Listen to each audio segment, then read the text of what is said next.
Ndioma ekele munu oge rola maka akụkọ ụwa nke si n'Enyimba TV nke dị n'Alaba steeti Abia abịara gị n'uhuruchi a nke taa bụ Monde abalị 13 n'ọnwa ise afọ 2024 ma bụrụkwa ihe nkwọ n'ala Igbo. Na mmalite ndị a bụ isi akụkọ ndị gbapụtara ihe n'akụkọ anyị taa. Otu IMF na-adọ ọchịchị etiti aka na ntị ka o wepụcha ego mkponye aka nke fọtụrụ afọtụ n'ihe metụtara mmanụ patrol nakwa ọkụ latrik. Otu jikọrọ ndị ọrụ ga-edota ndị nledo n'ogige ụlọ ọrụ nkesa ikikere ọkụ latrik nke niile nwere gburugburu ala Naịjirịa taa bụ Monde. NLC na-eyi egwu ịmalite mfanye aka n'ụkwụ na steeti Abia n'ihi atụmatụ nke nnyocha ọhụrụ a na-akpa nkata ime. Akụkọ ndị a na ndị ọzọ ga-abịara gị n'ozuzu oke. Ọkọ akụkọ bụ m Ezinne Mmadụ. Otu mba ụwa na-ahụ maka ụkpụrụ ndị metụtara ego IMF n'aha mkpirisi na-adọ ọchịchị etiti aka na ntị ugbu a ka o wepụcha ihe ọ kpọrọ ego mkponye aka fọtụrụ afọtụ kpamkpam nke ọ na-akwụ banyere mmanụ patrol nakwa ọkụ latrik. N'ozi nke otu ahụ bipụtara nke rutere ụlọ ọrụ anyị Enyimba TV aka, ha nọ na ya na-agwa ala anyị Naịjirịa na ego mkponye aka nke ndị a na-akwụ ugbu a ga-eloda ihe karịrị 3% n'ihe ndị nke a na-akpata n'ala Naịjirịa bụkwanụ nke karịrị ihe ejiburu m ihe n'ihe metụtara ego mkponye aka nke ruru 1% n'afọ gara aga. Dịka ihe ndekọ a na-ekwu, otu IMF toro ọchịchị etiti n'ihe ndị ọzọ nke gụnyere ịkata obi wepụ ego mkponye aka ndị a na-akwụ maka ikikere ọkụ bụkwanụ nke meghepụrụ ọnụ ụzọ ugbu a ileba anya n'iwebata ego ndị a n'ọrụ nke mmepe nakwa nchekwa nke ọdịmma ọhaneze. Ikike nke ịkwụ ụgwọ a nakwa ịnọ otu ebe nke ụgwọ ndị eji n'aka. Ka o si na dị, IMF rụtụrụ aka na ekwesịrị ikwu okwu banyere iti aka n'obi nke kwesịrị ịkwụ ndị mmadụ bụkwanụ nke a na-emeghị atụmatụ gbasara ya nke ọma na-eburu ndị dara ogbenye n'obi n'ihe metụtara ịchọpụtagasị ụzọ ndị a ga-esi lebara nrụrụ aka nke ego anya ma gbochie ha n'aka ngwa ngwa. Otu jikọrọ ndị ọrụ NLC n'aha mkpirisi nakwa ndị ogbo ha bụ ndị ahịa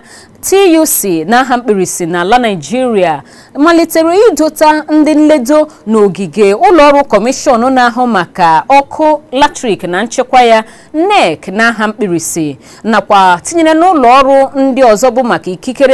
ikesa ikikere ọkụ latrik gba gburugburu ala anyị taa n'ihi mbugo nke ụgwọ ọkụ latrik ha mere. Nzọụkwụ a na-esochi mbugo nke bugoro ụgwọ ọkụ latrik nke ndị ahịa ọkụ latrik na-enwe ọkụ ihe dịka awa 20 n'ụbọchị. Nnukwu odeakwụkwọ nke otu NLC bụ Olatunji Ambali onye kwupụtara nke a mesiri ike na atụmatụ nke njegharị nke banyere ịga n'ogige ndị a gara nnọọ n'ihu taa ebe ọ nọrọ na-esi ọnwụ na a ga-ewepụrịrị ya bụ ego mbugo ahụ ma lataghachi n'oge gọọmenti na-akwụ ụgwọ mkponye aka maka ọkụ latrik. A na-atụ anya na atụmatụ otu NLC a nwere ike ịkụchi isi ụlọ ọrụ nke kọmishọn na-ahụ maka nchekwa ọkụ latrik n'isi obodo ala anyị bụ Abuja, ụlọ ministri ikikere ọkụ n'ogo etiti nakwa ogo steeti dịgasị iche iche tinyekwara ụlọ ọrụ nke nkesa ikikere ọkụ niile enwere n'ala anyị. Ọchịchị etiti ekwuola na ọ ka kwudosiri ike n'ihe metụtara ịkwalite nri nakwa nchebe nri ndị ahụ nke na-edozi ahụ dịka ọ na-akwadebe ndị ọrụ ubi maka oge ọrụ ubi nke afọ 2024 n'ala anyị. Onye minista na-ahụ maka ọrụ ubi na nchekwa nri omeiwu Abubakar Kyari nyere mmasị obi ike na Abuja mgbe ọ na-ekwu okwu banyere otu ihe si na-aga na nkwadebe ndị gọọmenti na-eme maka oge ọrụ ubi nke afọ a. Kyari kwuru na ụlọ ọrụ ministri ya ekesala ihe dịka nde 215 nke akpa ntụ akụkụ ubi fertilizer ụlọ ọba ego ukwu CBN nyere ndị ọrụ ubi ala anyị dịka onyinye. ọ gara n'ihu kọwaa na ntụ akụkụ ubi ndị ahụ nke ụlọ ọba ego ukwu a nyere gụnyere nke akpọrọ urea, NPK nakwa nke ọzọ akpọrọ SSP nke ọnụego ya ruru $1,000,000. Ozi rutere ụlọ ọrụ anyị Enyimba TV aka bụkwanụ nke anyị chịkọtara gosiri na kamgbe ihe dịka ọnwa abụọ gachara ụlọ ọba ego ukwu CBN jiri nyechaa ministri ahụ na-ahụ maka ọrụ ubi nakwa nchekwa nri ihe karịrị nde akpa ntụ akụkụ ubi dị 215. ụlọ ọrụ ahụ amalitebeghị ikesara ya maka ndị ọrụ ugbo iji ya rụwa ọrụ. Onye omeiwu na-anọchi mpaghara Borno South n'ụlọ nzukọ Senate Ali Ndume na-akatọ otu nke cyber security ahụ na-eko achịcha ugbu a nke bụ atụmatụ ọchịchị etiti mere, na-ekwu na ọ dabaghị adaba na gọọmenti ga-anọgide na-anata ụmụ Naịjirịa ụtụ na-enwekwaghị n'ihe ọbụla emere gbasara ụgwọ ọnwa ha maka ibulite ya. Ndume, onye kwupụtara nke a n'otu ajụjụ ọnụ nke agbara ya banyere atụmatụ ụkpụrụ cyber security ahụ nke a nọrọ na ya, na-ekwu na ọ bụ eziokwu na ọ bụ ụtụ isi nke na-achọ ibuli ibu nke ụtụ isi ụmụ Naịjirịa bụ n'obodo a. Ụkpụrụ nke iwu cyber security nke ụlọ nzukọ ukwu ala anyị mezigharịrị n'oge na-adịbeghị anya nke ndị mere ya gụnyekwere Ali Ndume n'onwe ya ka o si na dị, ebe ọ bụ na ya sonyere na nkwado nke ụkpụrụ iwu ahụ dịka Ali Ndume gara n'ihu kọwaa, mana ya ahapụghị ịrụtụ aka n'akụkụ ụfọdụ nke ọ hụtara dịka ibu arụ nyere ụmụ Naịjirịa. Ndume kọwara na ọ bụghị naanị ndị omeiwu ka a ga-atacha ụta maka ụkpụrụ iwu ahụ, na-ekwu na ụfọdụ ihe bụ ndị nke ndị omeiwu na-ahụtaghị n'aka ngwa ngwa mgbe ha na-eme iwu, ma ọ dịziri otu na-achụ nta mmepe ime obodo nakwa ndị otu ndị ọrụ ịchọpụtagasị akụkụ ndị a bụkwanụ ndị nke akọwara na ha na-achụ uhie uhie maka ọdịmma ụmụ Naịjirịa, si otu ahụ nye ohere ka ọhaneze leba ya anya. Ụlọ ọrụ kọmishọn na-ahazi ndebanye aha maka njirimara NIMC n'aha mkpirisi ekwuola na edebanyela ihe ruru 1.1 nde ndị mmadụ nakwa ụma 13 na ihe metụtara ndebanye aha maka njirimara na-aga n'ihu ugbu a gburugburu ala anyị. Onye Director General nke ụlọ ọrụ NIMC Obishoye Koka Odusote, onye kwupụtara nke a na nnọkọ mkparịta ụka nke ndị akụkọ nọ na ya nke mbụ emere na Abuja, ebe ọ mapụrụ ọkwa ihe ndị nke ọrụ zurula kamgbe o were oche n'ọnwa Ọgọst afọ gara aga. Ọ gbakwunyere na ụlọ ọrụ kọmishọn ahụ ejirila akụrụngwa ndị ọhụrụ kwadebekwuo ogige ndebanye aha maka ụlọ ọrụ NMSC nke nwere n'ala anyị, dịka ọtụtụ igwe ndị eji arụ ọrụ n'ogige ndị a atala nchara ndị azụtara kamgbe afọ 2021. Ụlọ ọrụ ndị uwe ojii na steeti Kogi ekwuola na ụmụ akwụkwọ nke ụlọ akwụkwọ mahadum Confluence ahụ bụ maka nka na ụzụ nakwa sayensị dị n'Ọsara Okene nke dị mmadụ 14 enwerela onwe ha ka ọ dị ugbu a. Ụfọdụ ndị omekome bụ ndị nke akọwara na ha tọrọ ụmụ akwụkwọ ndị ahụ ebe ha nọ na-agụ akwụkwọ maka nkwadebe ha n'ule nke ha ga-enwe n'ọdịnihu. Akụkọ na-ekwu na ndị abalị dị egwu ndị a si n'ime ọhịa wakpo ọnụ ụlọ nkụzi dị 3 ma malite igba egbe aghara aghara n'ogige nke ụlọ akwụkwọ ahụ, bụkwanụ nke bịara tụwazi ụmụ akwụkwọ oke ụjọ. N'ozi nke onye kọmishọna na-ahụ maka ozi na nzirịta ozi na steeti Kogi bụ Kingsley Fanwo zipụrụ ma bịanye aka na ya, na-ekwu na gọọmenti amatala ugbu a na ụfọdụ ụmụ akwụkwọ ndị ahụ atọrọ alọtaghachila. Onye minista na-ahụ maka isi obodo ala anyị Nyesom Wike ekwetala na ya megheriri ihe na nkwado nke ọ kwadoro Siminalayi Fubara ịnọchi ya dịka gọvanọ steeti Rivers. Wike kwupụtara nke a n'otu nnọkọ nke hiri odo n'ọchịchị kansụl Ogubolo nke steeti Rivers ma rịọ ụmụafọ steeti ahụ arịrịọ ebe ọ nọkwara kọwaa na nke bụ maka mmegheri ihe nke ya mere. O kwuru na ọ bụ mmadụ ka ya bụ nke na-ejeghe ebe o nyere ndị mmadụ mmasị obi ike na mmegheri ihe ahụ ka a ga-edozi n'oge kwesịrị ekwesị ma daba adaba. Ụlọ ọrụ anyị Enyimba TV chetara na onye gọvanọ steeti Rivers bụ Siminalayi Fubara kwupụtara n'ụbọchị ole na ole gara aga ugbu a na ya nwere obi ekele maka nkwado niile nke Wike nyere ya ịbụ gọvanọ nke steeti Rivers, mana ihe ya na-agaghị eme bụ ịkpọrọ Wike isi n'ala. Ndị ndu ndọrọndọrọ ọchịchị steeti Rivers aṅụọla iyi iguzogide atụmatụ ọbụla bụkwanụ nke a ga-eme iji kwatuo ogige ebe ndị omeiwu nke steeti ahụ bi, nke a kọwara na ọ bụ ihe nke ha ruru dịka esemokwu nke dị n'etiti ndị omeiwu na gọvanọ steeti ahụ bụ Siminalayi Fubara ka na-aka njọ.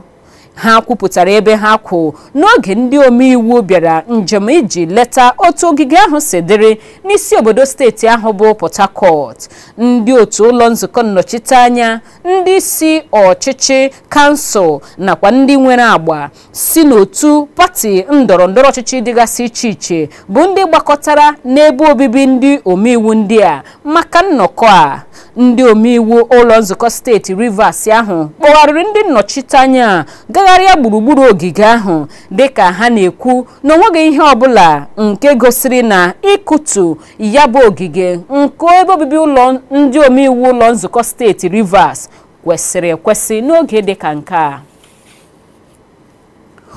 Onye ọkaiwu na-achụ nta ugwu ruru ndị mmadụ ma bụrụkwa onye ji ọkwa SAN Femi Falana na-emesi ike na ndị omeiwu ụlọ nzukọ steeti Rivers niile ndị gbahapụrụ otu pati ha jiri bata ụlọ nzukọ ahụ bụ People's Democratic Party PDP gbafee otu pati All Progressive Congress atụfuola ọnọdụ ha n'ihe gbasara imebe iwu. O nyere nkọwa banyere nke a n'ajụjụ ọnụ telivishọn nke elebara anya ebe ọ tara gọvanọ Simi Fubara ụta maka inye ndị omeiwu ntụziaka nke ha zute onwe ha n'obi ọchịchị, na-ekwu na ụlọ nzukọ omeiwu anọghị n'okpuru otu ije ozi nke gọọmenti. Ọ gara n'ihu kọwaa na iwu kwadoro mwụbata nke onye isi ala Bola Tinubu wụbatara na nsogbu ndọrọndọrọ ọchịchị ahụ na-adọkasị steeti Rivers ahụ ugbu a, na-ekwu na enweghị ụzọ ọzọ nke a ga-esi dozie ndọrọndọrọ esemokwu a. Dịka akụkụ nke ọrụ ha bụ ikpochapụ agwa omekome ọkachasị ohi mmanụ, otu ọtawa ike akpọrọ Operation Delta Safe emebisiela ihe karịrị ebe nchepụta mmanụ iwu megidere ruru 40 n'ọnụọgụgụ n'oke ọhịa dị na kansụl Ụkwa nke steeti Abia.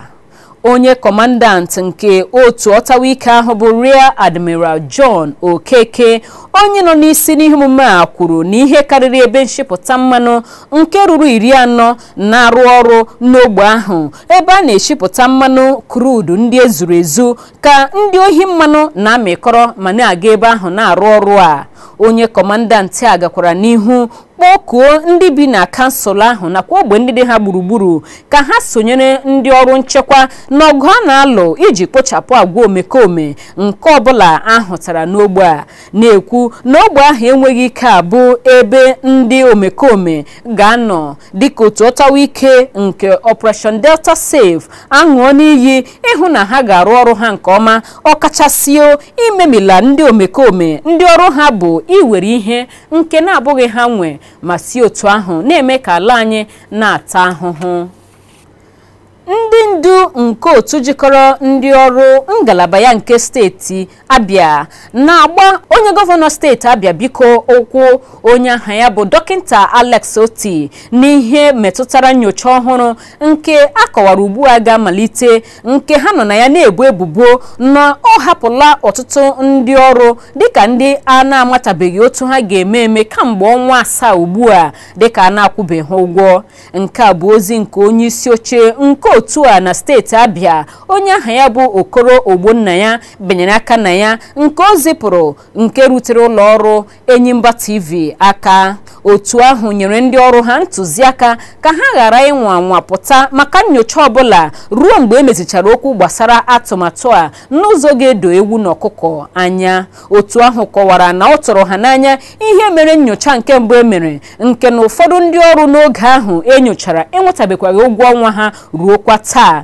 dịka ihe dịka ọnwa 7 na-agafeela a na-ekwukwa okwu ịmalitehukwe ihe banyere nyocha ọhụrụ ọzọ. Ozi Enyimba TV chịkọtara ma nweta na-ekwu na enwere ozi nke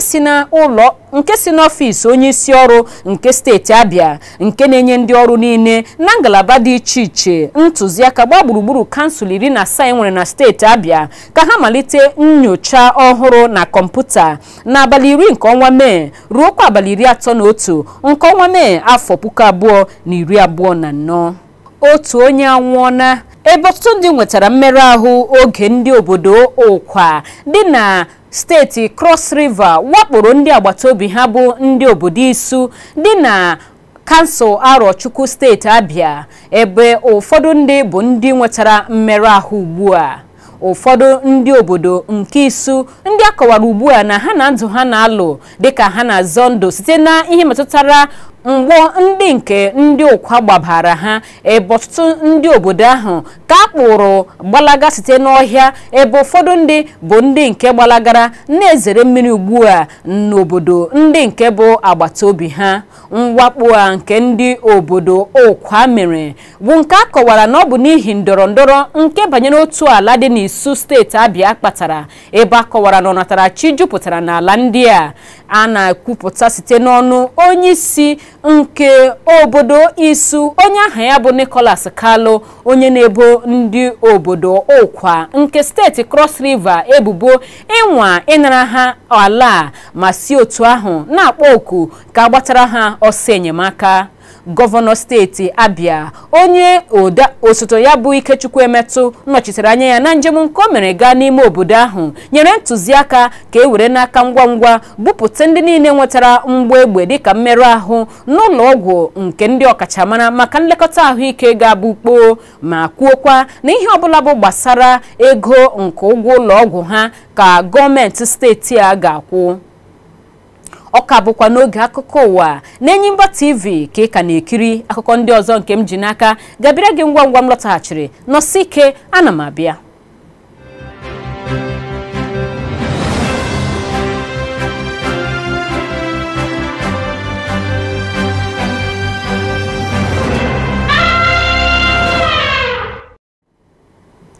Nnọọ ka anyị gazie n'ihu n'akụkọ ndị nke m ka ji n'aka ka fọrọ. N'akụkọ sitere na mba ofesi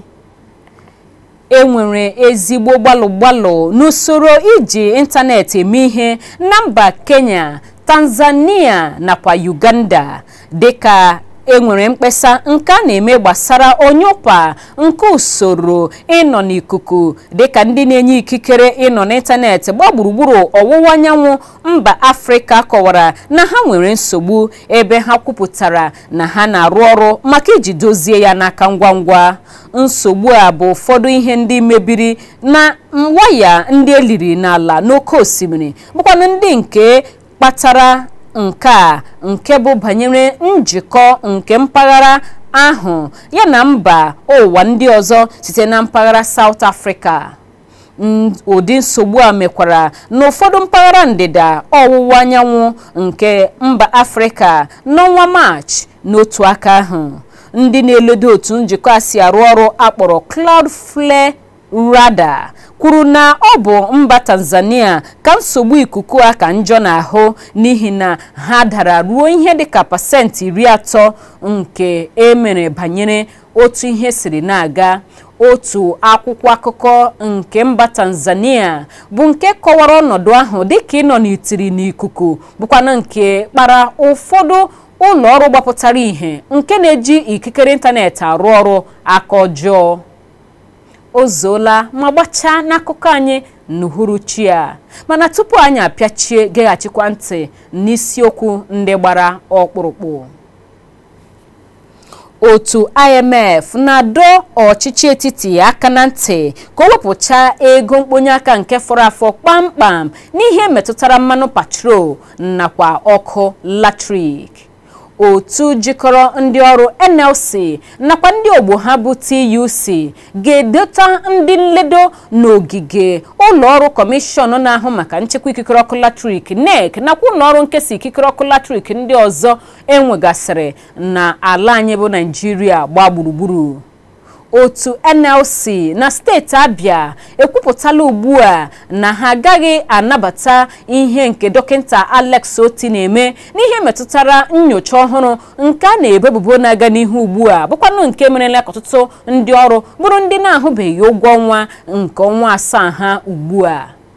Igbo ndị ọmụtụ a ka ọha anyị n'ọnụ ma ekele gị n'ụzọ pụrụ iche maka ị na ebe ahụ gee ntị n'akụkọ ụwa nke taa. Aha m ka bụkwa Ezinne Mmadụ. Kachi bọnụ.